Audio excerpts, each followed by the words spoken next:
वडील, पप्पा, डॅडी बोलायला किती छान वाटतं नाही? पण आपण कधी कधी मुद्दामून जाणून बुजून बाप. आज अशाच एका बापाची एक कहाणी. आई घराचं मांगल्य तर वडील घराचं अस्तित्व असतं. पण या अस्तित्वाला खरंच आम्ही कधी समजून घेतलंय का? वडिलांना महत्व असूनही त्यांच्याविषयी फारसं बोललं जात नाही. लोकांनी वडील रेखाटलेले, पण तेही तापट, व्यसनी, मार झोड करणारे. नाही, समाजात 1-2% असे वडील असतीलही, पण चांगल्या वडिलांबद्दल काय? आईकडे अश्रूंचे पाट असतात, ती रडून मोकळी होते, पण सांत्वन वडिलांनाच करावं लागतं. आणि रडणाऱ्यापेक्षा सांत्वन करणाऱ्यावर जास्त ताण पडतो, कारण ज्योतीपेक्षा समईच जास्त तापते ना. पण श्रेय नेहमी ज्योतीलाच मिळत राहतं. रोजच्या जेवणाची सोय करणारी आई आमच्या लक्षात राहते, पण आयुष्याच्या शिदोरीची सोय करणारा बाप आम्ही किती सहज विसरून जातो. आई सर्वांसमोर मोकळेपणाने रडू शकते, पण रात्री उशीत तोंड खुपसून मुसमुसतात ते आपले वडीलच असतात. स्वतःचे वडील वारले तरीही त्यांना रडता येत नाही, कारण छोट्या भावंडांना जपायचं असतं. पत्नीने अर्ध्यावर साथ सोडली तरी पोरांच्या अश्रूंना आवर घालावा लागतो.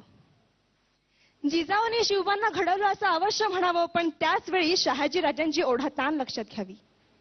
देवकी, यशोदेचं कौतुक अवश्य करावं, पण भरपुरात पोराला डोक्यावरून घेऊन जाणारा वसुदेव लक्षात घ्यावा. राम हा कौशल्याचा पुत्र अवश्य आहे, पण पुत्र वियोगाने तरफडून मरणारा पिता दशरथच होता. वडिलांच्या टाचा झिजलेला चपला, त्यांची फाटकी बनियन पाहिली की कळतं आमच्या नशिबाची भोकं त्यांच्या बनियनला पडलीत. त्यांचा दाढी वाढलेला चेहरा त्यांची काट कसर दाखवतो. मुलाला लुंगी घेतील, मुलीला गाऊन घेतील, पण स्वतः मात्र जुनीच पॅन वापरतील. मुलगा सलूनमध्ये 30 रुपये खर्च करतो, मुलगी पार्लरमध्ये 25 रुपये खर्च करते, पण त्याच घरातला बाप दाढीचा साबण संपला म्हणून अंघोळीच्या साबणाने दाढी खरवडीत. तेही नाहीतर कधी कधी फक्त पाणी लावून दाढी करीत. ते आजारी पडले तरी लगेच दवाखान्यात जात नाही, ते आजाराला मुळीच घाबरत नाही. पण डॉक्टर एखादा महिना घरी आराम करायला लावेल यांची त्यांना भीती वाटते, कारण मुलीचं लग्न, पोराचं शिक्षण बाकी असतं. घरात उत्पन्नाचं दुसरं साधन नसतं, ऐपत नसते, तरी मुलाला मेडिकल इंजिनिअरिंगला प्रवेश मिळवून दिला जातो. ओढाताण सहन करून पोराला दर महिन्याला पैसे पाठवले जातात. सर्वच नसली तरी काही मुलं अशी असतात की तारखेला पैसे येताच मित्रांना परमिट रूम मध्ये पार्ट देतात, आणि ज्या वडिलांनी पैसे पाठवले त्या वडिलांची टिंगल करतात. एकमेकांच्या वडिलांच्या नावाने एकमेकांना हाका मारतात. ज्या घरात वडील आहे त्या घराकडे कोणीही वाईट नजरेने बघू शकत नाही, कारण घरातला कर्ता जिवंत असतो. तो जरीही काही करीत नसला तरी तो त्या पदावर असतो, घरच्यांचं कर्म बघत असतो, सांभाळत असतो. आई असण्याला अथवा आई होण्याला वडिलांमुळेच अर्थ असतो. कोणत्याही परीक्षेचा निकाल लागल्यावर आई जवळची वाटते, कारण ती जवळ घेते, कवटाळते, कौतुक करते. पण गुपचूप जाऊन पेढ्यांचा पुडा आणणारा बाप कोणाच्याच लक्षात राहत नाही. चटका बसला, ठेच लागली, फटका बसला तर आई ग हाच शब्द बाहेर पडतो.